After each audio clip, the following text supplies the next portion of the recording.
Statistics में वो आपने लेक्चर में ये पढ़ा था कि स्टैटिस्टिक्स का प्लूरल सेंस में मीनिंग क्या होता है। प्लूरल सेंस में स्टैटिस्टिक्स का मीनिंग होता है द नंबर्स। नंबर्स को हम स्टैटिस्टिक्स बोलते हैं कि जो भी न्यूमेरिकल इंफॉर्मेशन है अबाउट समथिंग, जिसमें कंपैरिजन हो, जिसमें एवरेज हो या टोटल हो, उसे हम स्टैटिस्टिक्स बोलेंगे। फॉर एग्जांपल अगर मैं कहूं that the average income of the teacher of my school is 40,000 rupees per month, तो ये एक स्टैटिस्टिकल इंफॉर्मेशन होगी क्योंकि यहाँ पे एवरेज हो गया। लेकिन अगर मैं ये कहूँ my income is 50,000 rupees per month, वो स्टैटिस्टिकल इंफॉर्मेशन नहीं होगी क्योंकि वो सिंगल पर्सन का है, उसमें कोई भी कंपैरिजन शो नहीं हो रहा है। और जब तक कंपैरिजन नहीं होगा, जब तक एग्रीगेट या परसेंटेज या टोटल नहीं होगा, तब तक आप उसे स्टैटिस्टिकल इंफॉर्मेशन नहीं कर सकते। लेकिन हाँ मैं कहूँ average income of 19 teacher is इतना, 11-12 वालों की इतनी है और 6 to 8 वालों की इतनी है, तो वो कंपैरिजन शो हो जाएगा बिटवीन 2 और 3 डिफरेंट ग्रुप्स, 2 या 3 डिफरेंट ग्रुप्स के बीच में कंपैरिजन हो रहा है, तब वो स्टैटिस्टिकल इंफॉर्मेशन बन जाएगी। आज जो आपको पढ़ना है वो पढ़ना है स्टैटिस्टिक्स एज सिंगुलर सेंस। और ये क्वेश्चन आपके एग्जाम में कैसे पूछे जाएंगे, define statistics in the plural sense, define statistics in singular sense. इस तरीके से आपसे ये क्वेश्चन पूछे जाएंगे कि प्लूरल सेंस में स्टैटिस्टिक्स का मीनिंग क्या होता है और सिंगुलर सेंस में क्या होता है। तो सिंगुलर सेंस में स्टैटिस्टिक्स का मतलब होता है द सब्जेक्ट और द मेथड। ये कल भी करा था। Statistics in the singular sense means the subject और द मेथड, जिससे ये सारी इंफॉर्मेशन इकट्ठा होती है, क्वांटिटेटिव डेटा इकट्ठा होता है और उस क्वांटिटेटिव डेटा को आप यूज करना सीखते हो। So this is the statistics in the singular sense is the techniques और methods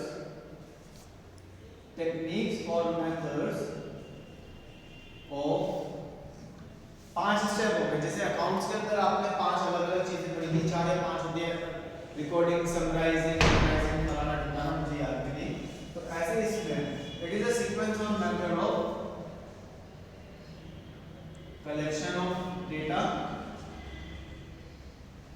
सबसे पहले आप डेटा को कलेक्ट करते हो, इकट्ठा करते हो कि चलो जा के लोगों से पूछोगे हाँ भैया क्या है क्या नहीं है, आप उनसे सारे, जैसे अभी हाल फिलहाल में अब सेंसस होगा, सेंसस में ये होता है कि लोगों से पूछा जाता है आपके घर में कितने लोग हैं, कंट्री की पॉपुलेशन काउंट होती है, तो उसमें इंफॉर्मेशन इकट्ठा की जाती है, that is collection of data.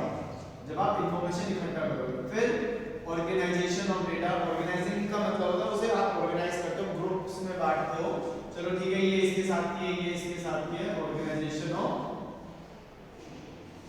Data. जैसे कि क्लास के बच्चों का रिकॉर्ड है, तो फिर पहले इकट्ठा करा और फिर उसे ग्रुप वाइज डिवाइड किया, चलो ठीक है अब गर्ल्स का एक तरफ, बॉयज का एक तरफ, इस तरीके से organisation of data. Then number 4 presentation of data. अब उसके आप टेबल्स बनाओगे, टेबल में फिर करोगे या बार ग्राफ्स बनाओगे या पाई चार्ट्स बनाओगे ताकि आप उन्हें प्रेजेंट कर सको, इजीली दिखा सको। जब तक आप प्रेजेंटेबल नहीं रहोगे, आपकी चीजें इंफॉर्मेशन पैराग्राफ्स में लिखी है वो पता ही नहीं चलेगी। टेबल में बना के या एक लिस्ट बना के आप उसे प्रेजेंट नहीं करोगे तब तक कुछ समझ में नहीं आएगा। Then analysis of data. Analysis का मतलब होता है उसे समझना, उसके बारे में और स्टडी करना। ठीक है डेटा मिल गया, फिर देखना इसमें कम ज्यादा होना है, की परसेंटेज निकालना है, एवरेज निकालना है, या फिर मीन मीडियन मोड, जो छोटी क्लासेस में आपने पढ़े हैं 6, 7, 8, 9, 10 में मीन मीडियन मोड वो कैलकुलेट करते हैं। ये देखते हैं कि इसमें एवरेज क्या है, मीन क्या है, मोड क्या है, इसका मतलब हाईएस्ट नंबर कौन बार-बार रिपीट हो रहा है, दैट इज मोड। या मीडियन, मिडिल में कौन लाई करता है, इससे ऊपर वाले और इससे नीचे वाले, ये सारी चीजें आप इसमें करोगे। तो कलेक्शन ऑफ डेटा, आप चीजों को इकट्ठा करोगे सिर्फ सैंपल से या फिर जा जाके लोगों से पूछोगे। ऑर्गेनाइजेशन में उन्हें टेलीबार्स, डेटा टेबल्स वगैरह बनाओगे। प्रेजेंटेशन में टेबल्स, ग्राफ्स और पाई डायग्राम्स, पाई चार्ट्स ये बनेंगे। एनालाइजिंग में आप एवरेज, परसेंटेज और मीन मीडियन मोड इस तरीके की चीजें निकालोगे। और last one, fifth is interpretation.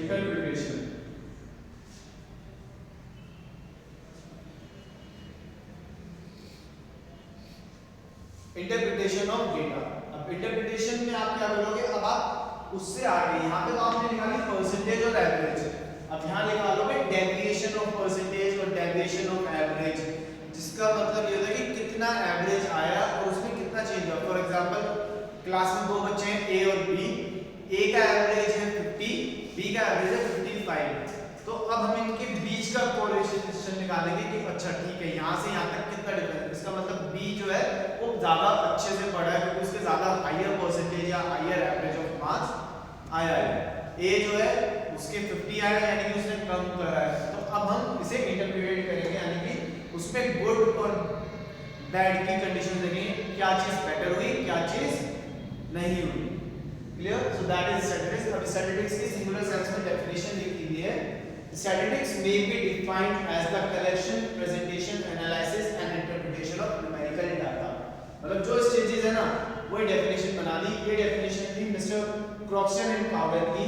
आप ये लिख लेना, आसान है, या फिर इसके अलावा कोई भी जो मर्जी वो लिखो, तुम्हारी मर्जी, जो चीज तुम्हें याद हो जाए उस डेफिनेशन को याद कर लो। क्लियर? ऐसा कुछ हार्ड एंड फास्ट रूल नहीं है कि जो सर ने बताई वही करनी है। बुक में जितनी डेफिनेशन दे रखी है कोई सी एक चूज कर लो जो तुम्हें इजीली याद होती हो, उन्हें याद करो। और ये थी 5 stages of statistics, 5 stages of statistics. अब स्टैटिस्टिकल टूल्स होते हैं।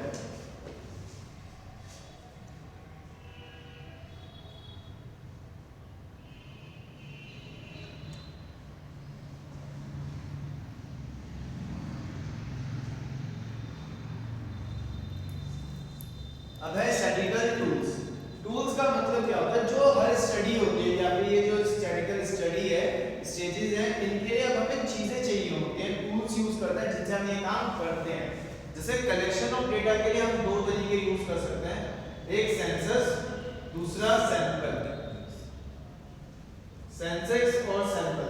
सेंसस मतलब जब आप हर किसी के पास इंडिविजुअली जा के पूछो कि हाँ भैया क्या चल रहा है क्या नहीं कैसे सबको, और सैंपल मतलब आपने 4 लोगों से पूछ लिया और उन 4 लोगों से आप 40 का अंदाजा लगा लेते हैं। जो कल भी बताया था कि क्लास में बर्गर या समोसे आने थे, सिर्फ 4 बच्चों से पूछ लिया और सबकी मान ली, वो तो सैंपल हो गया। और सेंसस जब हर किसी के मार्क्स इंडिविजुअली उससे पूछे, वो सेंसस है। ऑर्गेनाइजेशन ऑफ डेटा, अब डेटा को ऑर्गेनाइज करने के लिए आप टेलीमार्क्स, एरे टेबल, इन सब चीजों को यूज करोगे। ठीक है, असेंडिंग डिसेंडिंग ऑर्डर में या फिर किसी भी तरीके से टेलीबार्स में। वैसे मार्क्स की जगह बुक में बार लिखा हुआ है, आप बार लिख लो यहाँ पे, इन चीजों को यूज करोगे। तो ये हो गए इसके टूल्स। प्रेजेंटेशन के लिए आप क्या यूज कर सकते हो, टेबल यूज करोगे, ग्राफ और डायग्राम, बार डायग्राम जो होता है। और ये सारी चीजें वो हैं जो 6, 7, 8 या फिर इस तरह की क्लासेस में आपने करी नहीं है, कोई भी नई चीज नहीं है इतनी बड़ी। नेक्स्ट एनालाइसिस में percentage, mean, median, mode, percentage, mode and average, ये सारी चीजें। ठीक है, और उसके बाद इंटरप्रिटेशन ऑफ डेटा में आप उन्हें इंटरप्रेट करते हो। अब इंटरप्रिटेशन में निकालोगे क्या, डिफरेंसेस निकालोगे between different economic variables, deviation, correlation और इकोनॉमिक वेरिएबल्स के बीच का differences.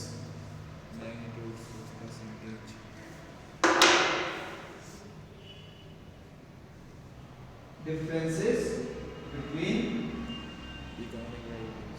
economic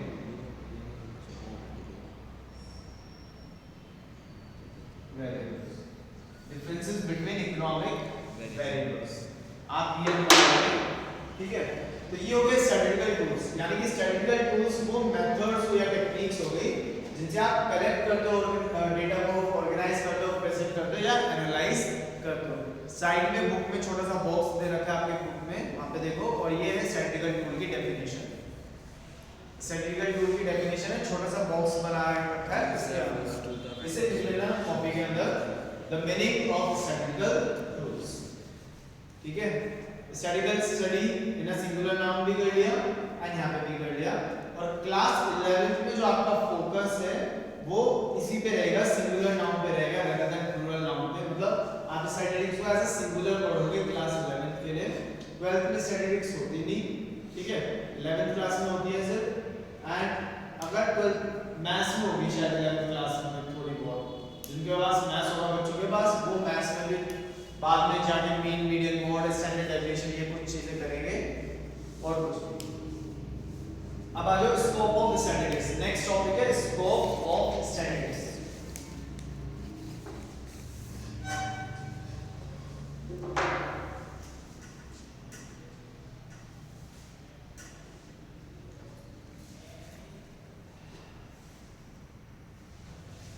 scope of statistics, तो स्कोप पढ़ने के लिए आपको तीन चीजें पढ़नी होंगी। पहली नेचर ऑफ स्टैटिस्टिक्स, ठीक है, फिर लिमिटेशन एंड देन सिग्निफिकेंस। किस तरीके से है, तो स्कोप ऑफ स्टैटिस्टिक्स में नेचर क्या है, स्टैटिस्टिक्स क्या है, साइंस है, आर्ट है, क्या है।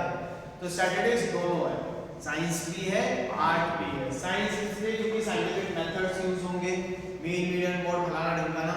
और आर्ट किस लिए, अब जब लोगों से जाओगे भैया आपके घर में कितनी गाड़ियां हैं, पूछोगे ऐसे थोड़े बोले अबे कितनी गाड़ियां तेरे पास भाई, तो उसमें अपनी क्रिएटिविटी, उसमें अपनी पर्सनल एप्लीकेशन लगानी पड़ेगी। आप हर किसी से सेम तरीके से नहीं पूछ सकते। तो घर पे अगर आपको रिसेंटली याद होगा, अभी बड़ों को तो आने शुरू हो गए, मुझे पता नहीं आसपास के गांव में आए नहीं, ये पूछना है घर में कितने लोग हैं, मुखिया का नाम क्या है, बिकॉज वो आने गांव में भी। सो दैट इज वो इसके लिए आ रहा है, पॉपुलेशन काउंटिंग के लिए आ रहा है कि कितनी पॉपुलेशन कहाँ है क्या नहीं। तो उससे वो उनकी एक आर्ट है, बेसिकली वो आ रहे हैं, पता करके जा रहे हैं, सारी चीजें रिकॉर्ड कर रहे हैं प्रॉपर सिस्टमैटिक मैनर में। तो स्टैटिस्टिक्स का नेचर हो गया, it is science as well as art. Next topic इसके अंदर जो आता है, पहला तो हो गया नेचर ऑफ स्टैटिस्टिक्स।